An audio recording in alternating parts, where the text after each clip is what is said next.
As is often the case, we are navigating by the stars under cloudy skies. In such circumstances, risk management considerations are critical. At upcoming meetings, we will assess our progress based on the totality of the data and the evolving outlook and risks. So that was Fed Chair Jay Powell back in August of 2023.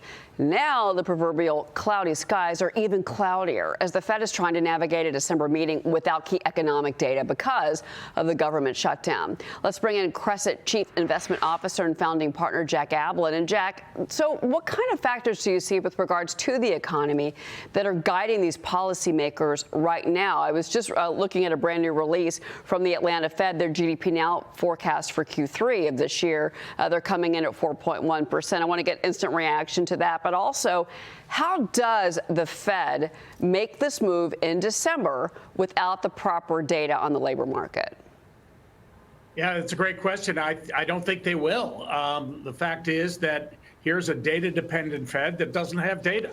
You know, all we have to go on is private data.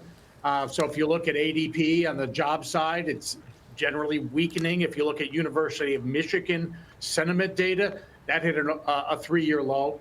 And so that would argue for a rate cut.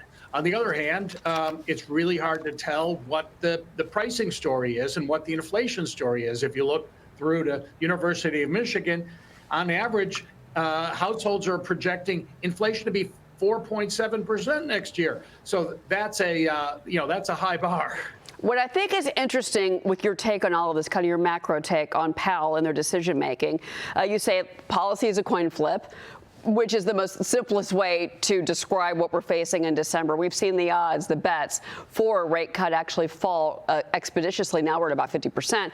But also you say that Powell is going to move slowly because his successor is expected to be more dovish. So you think that him slow rolling any cuts is on purpose?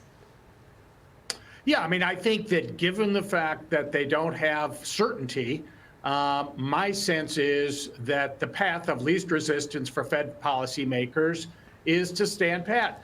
Think about, for example, Boston Fed President Collins, Atlanta Fed President Bostic, both have come out and said they're not really inclined to lower that short-term interest rate in December. Yeah, well, let's take a look at market breadth in general, because you sent us actually this chart. It says if you don't think the Fed will cut in December, stick to mega caps. I think that's an interesting take.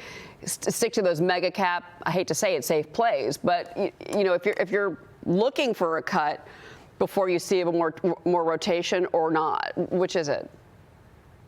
Yeah, so no, I'm looking for continued leadership from the mega caps, like you said, Cheryl. And the fact is, it's really pretty simple. These are companies. I mean, look at Amazon. Raising what was it, $6 billion of debt, and lenders are tripping over themselves to extend credit to the company.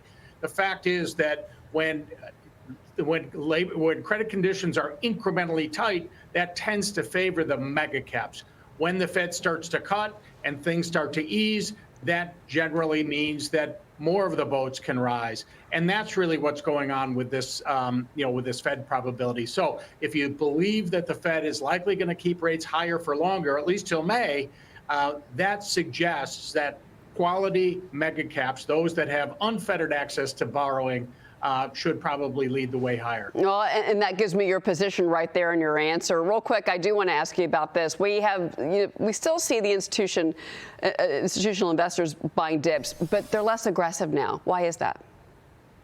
Yeah, in fact, you got to remember, in fact, institutional investors have actually incrementally pulled money out of the market, whereas retail investors are continuing to, push money into the market. Part of it, Cheryl, is taxes. The fact is that institutional investors can take a mega cap gain and not have to pay capital gains taxes, whereas individual investors are likely to stand pat on gains without, and perhaps, more inclined to push further into equities. After the year that we've had, I think this is the age-old tradition of rebalancing and making those tax decisions in Q4. And you're right, we're doing it now because here comes Christmas. Jack, thank you so much for being here. Appreciate it. All right. Thank you, Cheryl.